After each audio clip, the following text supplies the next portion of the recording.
बहुत दिनों पहले एक बार एक जंगल में एक लोमड़ी को बहुत भूख लगी थी और उसने पूरे जंगल में खाने के लिए ढूंढा, लेकिन उसे कुछ भी ऐसा नहीं मिला जिसे वो खा सके और अपना पेट भर सके। आखिर में जब उसका पेट भूख के मारे गड़गड़ा रहा था तो वो एक किसान की दीवार से टकरा गई। दीवार के सामने जब उसने पहुंचकर देखा तो वहां काफी रसीले और ताजे ताजे अंगूर टंगे हुए थे जो देखने में काफी सुंदर लग रहे थे। लोमड़ी को ऐसा लगा कि बस वो उन्हें अभी तोड़कर जल्दी से खा जाए। अंगूर तक पहुंचने के लिए लोमड़ी ने हवा में ऊंची ऊंची छलांगे लगाई, लेकिन एक भी अंगूर उसके हाथ में नहीं आया। लोमड़ी ने फिर कूदने की कोशिश की, लेकिन एक भी बार उसके हाथ में कोई अंगूर नहीं आया।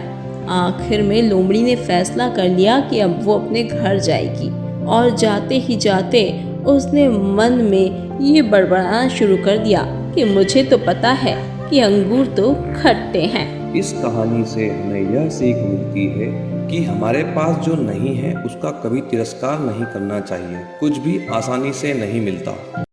किसी नदी के किनारे एक बहुत बड़ा पेड़ था। उस पर एक बंदर रहता था। उस पेड़ पर बड़े मीठे फल लगते थे। बंदर उन्हें भरपेट खाता और मौज उड़ाता। वह अकेले ही मजे से दिन गुजार रहा था। एक दिन एक मगर उस नदी में पेड़ के किनारे आया। बंदर के पूछने पर मगर ने बताया कि वह फल खाने की तलाश में यहाँ पर आया है। इस पर बंदर ने पेड़ से तोड़कर बहुत ही मीठे फल मगर को खाने के लिए दिए। इस तरह बंदर और मगर में दोस्ती हो गई। अब मगर हर रोज वहां आता। दोनों मिलकर खूब फल खाते। बंदर भी एक दोस्त पाकर बहुत खुश था। एक दिन की बात है। बात में मगर ने बंदर को बताया कि उसकी एक पत्नी है जो नदी के उस पार उसके घर में रहती है। तब बंदर ने उस दिन बहुत से मीठे फल मगर को उसकी पत्नी के लिए साथ ले जाने के लिए दिए। इस तरह मगर रोज जी भरकर फल खाता और अपनी पत्नी के लिए भी घर फल ले जाता। मगर की पत्नी को फल खाना तो बहुत अच्छा लगता, पर पति का देर से घर लौटकर आना उसे पसंद नहीं था। एक दिन मगर की पत्नी ने मगर को कहा कि अगर बंदर रोज रोज इतने मीठे फल खाता है तो उसका कलेजा कितना मीठा होगा। मैं उसका कलेजा खाऊंगी। मगर ने उसे बहुत समझाया, पर वह नहीं मानी। मगरमच्छ दावत के बहाने बंदर को बात अपनी मनवा लेता है और उसे अपनी पीठ पर बैठाकर अपने घर लाने लगता है। बीच नदी में उसने अपने बंदर दोस्त को पत्नी की कलेजे वाली बात बता दी। इस पर बंदर ने कहा कि वह तो अपना कलेजा पेड़ पर ही छोड़कर आया है। वह उसे बड़ी हिफाजत के साथ पेड़ पर रखता है, इसलिए उन्हें वापस जाकर कलेजा लाना पड़ेगा।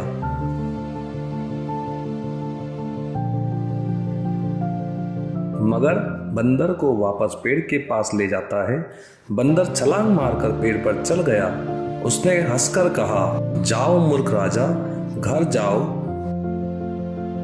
और अपनी पत्नी से कहना कि तुम दुनिया के सबसे बड़े मूर्ख हो। भला कोई अपना कलेजा निकालकर अलग कैसे रख सकता है। बंदर की इस समझदारी से हमें यह पता चलता है कि मुसीबत के वक्त भी हमें अपना कभी भी धैर्य नहीं खोना चाहिए। एक बूढ़ी बकरी जंगल में रहा करती थी। वह बहुत बुद्धिमान भी थी, परंतु बकरी इतनी बूढ़ी हो चुकी थी कि आसपास के हरे भरे घास पत्तियां भी नहीं खा पाती थी। वह अपने जीवन के आखिरी दिनों को बहुत ही कष्ट से निकाल पा रही थी। वह अपने जीवन से परेशान इधर उधर भटक रही थी। तभी उसको अचानक एक रास्ते पर जंगल के राजा शेर के पदचिन्ह नजर आए। अब बुद्धिमान बकरी ने विचार किया, क्यों ना मैं महाराज शेर के कदमों में पड़ी रहूं और भूले भटके यदि शेर महाराज आ जाएं तो उनसे गुजारिश करूंगी कि हे शेर महाराज, आप मुझे खा जाएं। कम से कम आपकी भूख भी मिट जाएगी और मैं भी समझूंगी कि शेर महाराज के कुछ तो काम आई। यह सोचकर बूढ़ी बकरी शेर राजा के पदचिन्हों पर बैठ जाती है। कुछ देर बाद वहां एक चीता आता है। वह बहुत खूंखार लग रहा था और काफी मोटा तगड़ा भी था।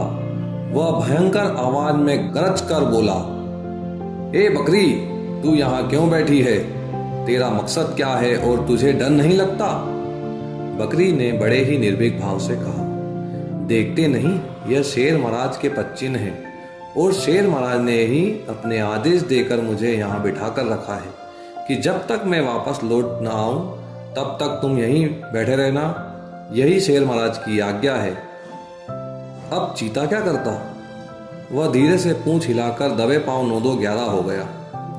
जंगल का कोई भी जानवर बकरी को कुछ भी बोलता, वह उसे वो पच्चन दिखा देती और कहानी बता देती और बुद्धिमान बकरी वहीं बैठी रहती। बहुत दिन गुजर जाने के बाद एक भूखी लोमड़ी वहां घूमते फिरते आती है और लोमड़ी ने अपने ललचाई नजरों से बकरी की ओर देखा और कहा, तुम यहाँ क्यों बैठी हो? तुम्हें इस घने जंगल में डर नहीं लगता? बुद्धिमान बकरी ने फिर वही निर्भीक आवाज में शांति से जवाब दिया जो चीते से बात कही थी। शेर महाराज का नाम सुनते ही उसकी पूंछ से धुआं निकलने लगता है और लोमड़ी ने पूंछ उठाकर भाग लेने में ही भलाई समझी। इसी तरह जंगल में कई प्रकार के हिंसक जानवर आए और बकरी से वार्तालाप करके अंतर्ध्यान हो गए।